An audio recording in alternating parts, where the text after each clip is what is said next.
Tuwirin ninyo ang daraanan ng Panginoon. Tuwirin ninyo ang kanyang daan. Tatambakan ang bawat lambak. Itibagin ang bawat burol at bundok. Dapat tuwirin ang mga daang liku-liko.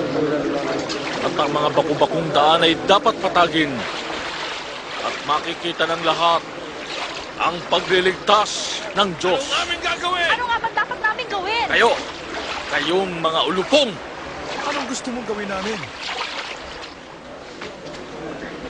Ituro mo sa amin ang tamang daan. Ang sinumang may dalawang damit ay dapat magbigay sa taong wala nito. At ang sinumang may pagkain ay dapat magbigay din. Guro, kami maniningil ng buwis. Anong aming gagawin? Huwag kayong maningil ng sobra. At kami naman, anong dapat namin gawin? Huwag kayong mangingikil kanino man. At huwag kayong magbibintang ng walang katotohanan. Masiyahan kayo sa inyong kita.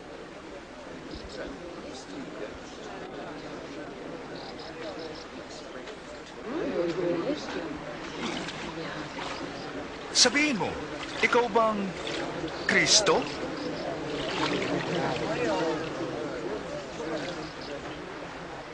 Kayo ay binabautismo ako sa tubig.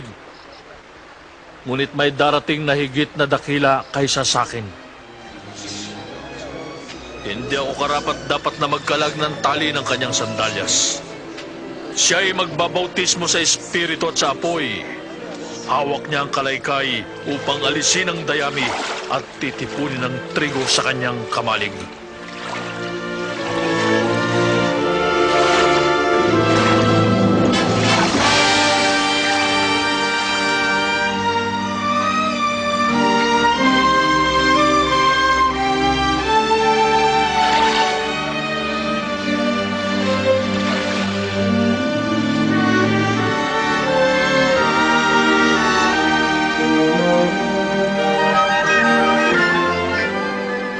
At bumaba sa kanya ang Espiritu Santo sa anyong kalapati.